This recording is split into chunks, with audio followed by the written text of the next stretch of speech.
Are you trying to get the most out of Social Security? That might sound smart, but what if it's not actually the best move for your retirement?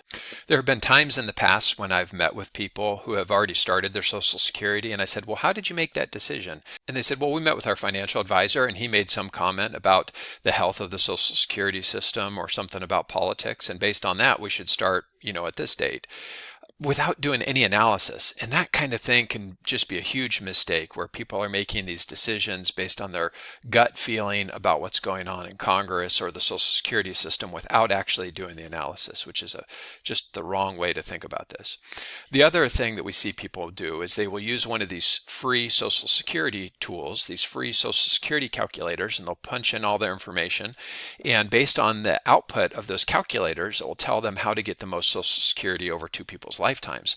And that's really could be a valuable piece of information, but without the context of the entire retirement cash flow plan, it's really a meaningless number. And I want to jump into a quick example and show you how you can optimize Social Security, but you really need to understand what is it that you're really trying to optimize for. Are you trying to optimize for getting the most Social Security over your lifetime? Are you trying to optimize by making the greatest impact and leaving the greatest wealth at the end of your life? If you're ready, let's dive into a quick hypothetical example and I'll walk you through exactly what I mean here. So as you can see, now we're inside the retirement budget calculator, and I've created a hypothetical scenario just to walk you through this couple's situation. So as you can see, this green line represents a year of retirement. They're both going to retire in 2027, and they're planning to start Social Security when they turn 62 in 1 month for both of them, meaning that they're willing to accept a permanent reduction in their benefits to start Social Security early. So now you can see when Social Security kicks in, he's going to have 38,000 of Social Security, she's going to have 28,000 of Social Security. Combined, they're going to have about 66,000 of Social Security. And their budget requires 133,000. So they don't have enough Social Security income coming in to cover all of their expenses, which means they're going to have to take portfolio withdrawals of about the first year 81,000, second year about $66,000 of portfolio withdrawals. So what we're trying to understand is what's the best time for them to start Social Security. Okay, so when we come down here to our new Social Security calculator, you can see that right now they're starting Social Security at 62 in 1 month for each of them, meaning that their total lifetime Social Security benefits, assuming that they start early and that Social Security grows at 3% per year, which is a little bit less than the historical average cost of living adjustment for Social Security, they end up with $1,953,000 of lifetime benefits from Social Security. So now we've got this new maximize button, and what this is going to do is it's going to show us how to get the most Social Security over two people's lifetime. You can see we do this analysis, and now it says that he should start at 69 in 11 months and she should start at 69 in 3 months. And based on average life expectancy, that means that their total lifetime Social Security would be $2,434,000. So you can see that's a significant increase in the amount of total lifetime Social Security that they would receive.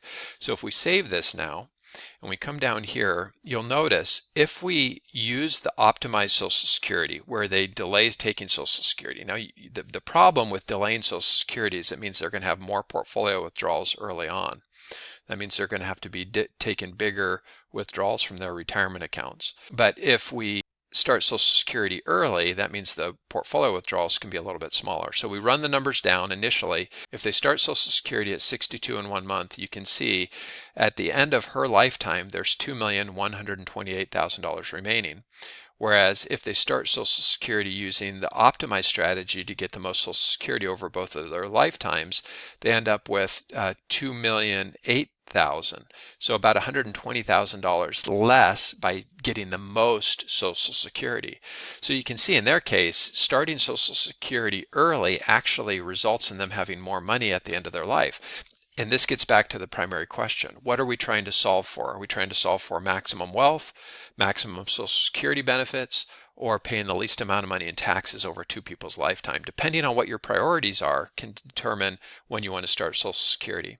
And you say, yeah, Jason, well, that looks great, but what if we live a long time? So remember, in this analysis, we're assuming that they live to age 82 and 84. So what we'd want to do is come down to the timeline strategy.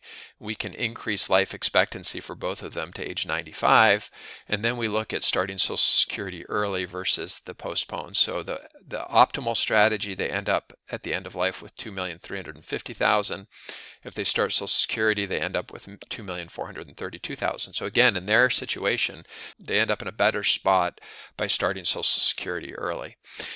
Here's the tricky part about this. You can't just say, well, everybody should start Social Security early, or everybody should postpone their benefits, because there's so many moving parts in a retirement plan, things that you want to be able to play around with, like what rate of return is your money going to grow at, how long are you going to live, and what kind of projections are you making about taxes in terms of how much of your Social Security is going to be taxed every year.